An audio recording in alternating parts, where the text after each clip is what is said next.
The first time I heard my sister's voice, I thought I was hearing a ghost because, according to my family, Olivia Hart died 12 years ago. My mother cried at the funeral. My father buried an empty coffin, and my entire town believed the same story for over a decade, including me. But 3 nights ago, someone knocked on my apartment door at 2:13 a.m. I opened it, and standing there, barefoot, bleeding, terrified, was my dead sister. Then she looked me in the eyes and whispered, "They're going to find me." That's when I realized something horrifying. Olivia hadn't died. My family had been hiding her. My name is Emma Hart, and until 3 nights ago, I believed my family was broken by tragedy, not built on lies. I grew up in a quiet town in northern Michigan, the kind of place where everyone knows your last name before they know your first. My father, Richard Hart, owned half the businesses in town. My mother volunteered at church every Sunday. To outsiders, we looked perfect. But behind our front door, there were rules nobody questioned, especially after Olivia died. Olivia was 6 years older than me.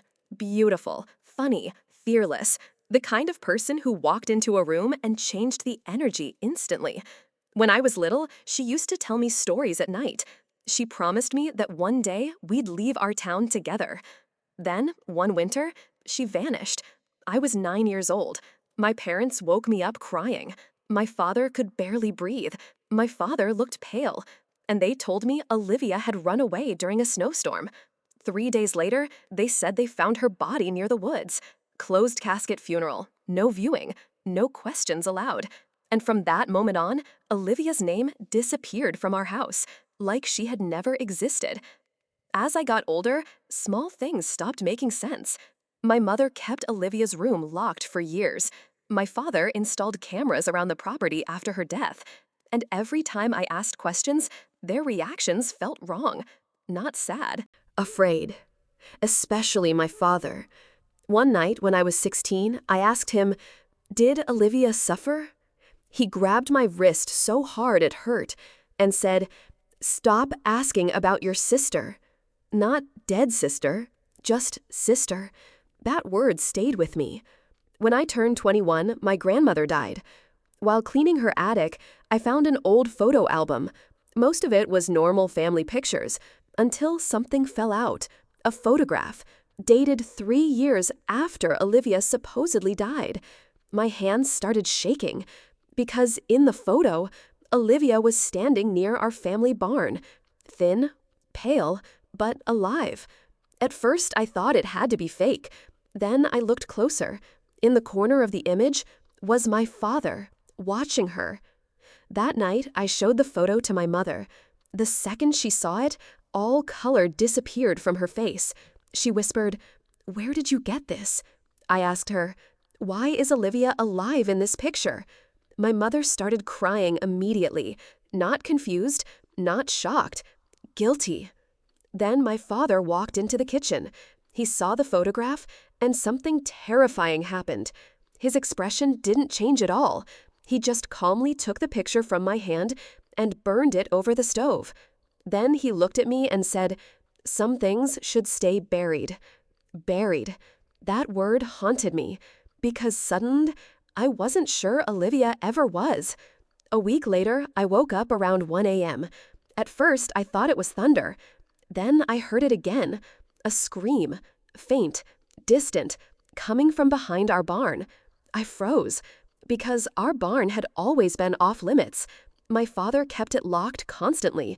He even installed a second fence around it after Olivia's death. And suddenly, every strange memory from my childhood came rushing back. The cameras, the locks, the fear in my mother's eyes. The next night, while my parents attended a charity event, I went to the barn.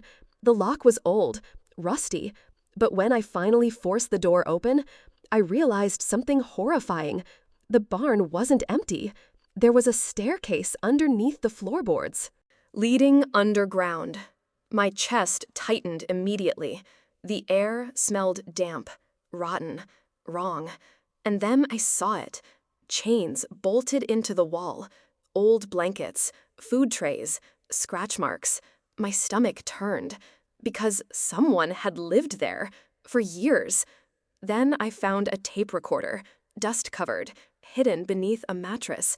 I pressed play. Static filled the room. Then a voice, weak, shaking. Olivia. If anyone finds this, Dad says nobody will believe me anymore. He says I'm sick, dangerous. But I'm not dangerous. I just saw what he did. I stopped breathing. Another tape. Mom cries every night, but she still locks the door. Another tape. Emma, if you're hearing this, I'm sorry I couldn't protect you. I collapsed onto the floor because suddenly my entire childhood changed. Olivia didn't run away. She didn't die. My family imprisoned her. When Olivia was 17, she discovered my father had killed a man. Not accidentally, not in self-defense, murder. A local journalist investigating corruption tied to my father's business. Olivia found evidence and threatened to go to the police. So my father did something monstrous. He convinced everyone she was mentally unstable, including my mother. Then he staged her disappearance, faked her death, and locked her underground for 12 years. The worst part wasn't my father, it was my mother. Because according to Olivia's recordings, she knew everything. She brought Olivia food, medicine, blankets, and every single night she locked the basement door herself. Not because she hated Olivia, because she feared my father more. 3 nights before Olivia appeared at my apartment, my father made a mistake. He got drunk, forgot to secure one of the basement locks, and Olivia escaped, barefoot, through the woods, in the freezing rain, after 12 years underground. And the first place she came to was me. After Olivia arrived, my father started searching immediately. He knew she would expose him. Cars circled my apartment every night. Unnumbers called constantly. My mother left voicemails crying, "Please, just bring her home." Home. Not hospital. Not police. Home. Like captivity was normal. Olivia wanted to run, disappear forever. But I was done running from my family, because for 12 years, they destroyed her life. And everyone in town helped them do it. The police ignored questions. Neighbors ignored screams. Church leaders protected my father. So I made a decision. If my family built their lives on lies, I would destroy those lies publicly. Every year, my father hosted a massive charity gala. Politicians attended, business leaders, local news stations. The entire town worshipped him. And this year, he planned to announce his campaign for mayor.